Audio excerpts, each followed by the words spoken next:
Gameranx presents the 10 best new games of November 2015. We got a lot of games to cover. These are the games we're thinking about this month, so let's get started with number 10. Anno 2205 is a city building and economic simulation game with RTS elements. That's probably one of the best things it has going for it, the fact that it's got elements of civilization and command and conquer. You're tasked not with building civilization from the ground up, but leading it into the future. And that's the coolest part, the fact that you get to build these amazing, unique looking futuristic cities really make this feel different from all the other similar games out there. People have always loved the Anno games for their depth and aesthetics, and in 2205 you have unlimited city building at your fingertips. Not to mention, for PC graphic fans, you can really amp the graphics up if you want. City builders, this might be a dream come true for you this month. Pokémon Super Mystery Dungeon is a roguelike Pokémon game for the 3DS. It's a dungeon-crawling roguelike RPG game with 3D characters and environments. What makes the Pokémon Mystery Dungeon game special is that you actually play as the Pokémon. In this one, you get to choose from 20 other different Pokémon characters. It released in Japan in September, and it seems like people are loving it over there, with Famitsu giving it a 36 out of 40. I know that's a really weird review score number, but it's coming out in November this month, and Pokémon fans are pretty amped for it, so maybe you should be too.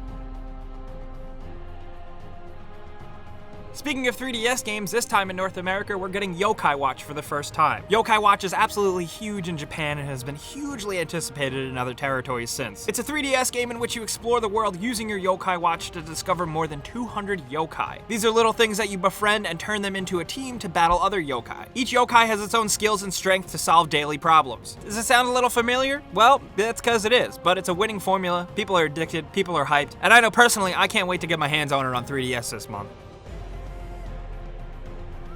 And at number 7, we have Mario Tennis Ultra Smash. It's time to finally dust off your Wii U again to play another Mario game. Mario Tennis Ultra Smash is, believe it or not, the 7th Mario Tennis game out there. And this time around, you're getting more game modes, better graphics, and the ability to use some amiibo features in the game. I'm sure for many of you, the most important aspect of this game is the multiplayer, and you're going to be able to do that. Thankfully, it doesn't really seem like Nintendo games are getting rid of couch co-op anytime soon.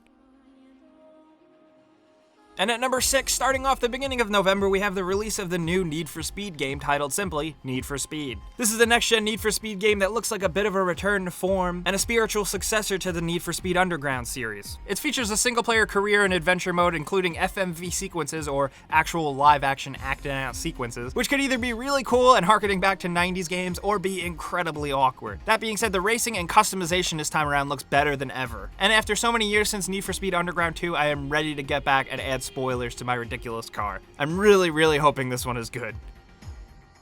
And speaking of games you really hope are good, is number 5, Star Wars Battlefront. Yes, what do we really need to say about Star Wars Battlefront? It's probably one of the most polarizing and divisive releases out there, because so many people out there are excited for it, and so many people out there are just really mad at it. And of course, some of that anger is not without justification, with the fact that the game has a $50 season pass, which is really questionable, but I'm hoping in terms of how it goes with Battlefield, they're going to be supporting this game for a long time. If you've played the beta of this, you know it's a pretty simple affair. It's simple Star Wars shooting, and it feels pretty good despite some little quirks. I'm hoping that the full game is up to snuff and really awesome, and I just love Star Wars, so I really can't wait for this.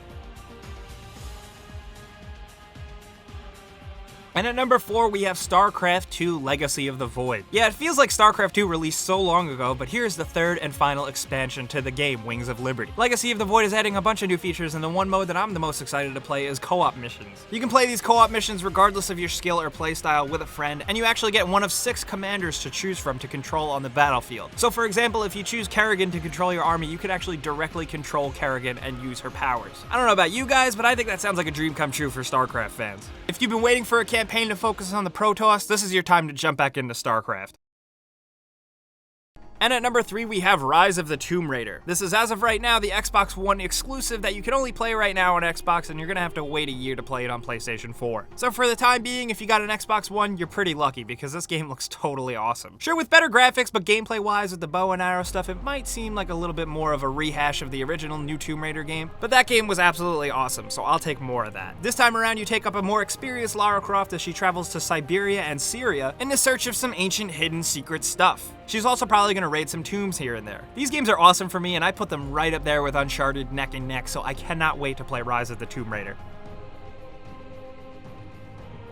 And at number 2, releasing this month, we have Call of Duty Black Ops 3. You know, believe it or not, there's actually a lot of things to be excited about with this new Call of Duty because number 1, the single-player campaign continues that weird, crazy, convoluted Black Ops story, this time even farther in the future. And this time around in multiplayer, you get more of an added sense of movement and traversal, similar to Titanfall and how you could run on walls and jetpack around. All the new movement, traversal, and multiplayer suite features are great, but the thing I'm really excited about this time around is the bigger, fleshed-out zombies mode. There's even more things to do, more crazy characters and story and voice actors, and I can't wait to jump into it. Here's hoping Call of Duty Black Ops 3 is awesome because I thought Advanced Warfare was pretty boring. And at number 1, the game we're the most excited about releasing this month, you guessed it, Fallout 4. What can we even say about Fallout 4 anymore? We've been talking about it for so long. It's exciting. This time you get a dog, you could build your own stuff, you could build your own shelter, you explore a post-apocalyptic Boston, Massachusetts area, and it seems really cool. I don't know if you guys got your hands on a Pip-Boy edition, but I know I did. I'm very excited to slap my phone into it and play along during the game. And Fallout 4 really just seems like it's in the making to be a great predecessor and follow-up to Fallout 3 and New Vegas. Just more Fallout, more good stuff. I'm all about it. Are you as hyped as me for Fallout 4? Let's talk about that in the comments. But last but not least, we also got some bonus titles, including Hard West. We've also got Night Squad, the PC game finally releasing for Xbox One this time around, and Rodea The Sky Soldier for Wii U and 3DS. These are the games worth paying attention to this month. We gave you a list. We want to know what you guys think about them down in the comments. What game are you looking forward to the most? Because there's a lot on here. There's Battlefront, there's Tomb Raider, there's Fallout, there's some heavy hitters on this list. So definitely let us know. If you did have a good time with this video and maybe learned about a game or two coming out, click the like button. And seriously, if you're new around here, subscribe because we put out videos every single day. But as always, thanks for watching and we'll see you guys next time.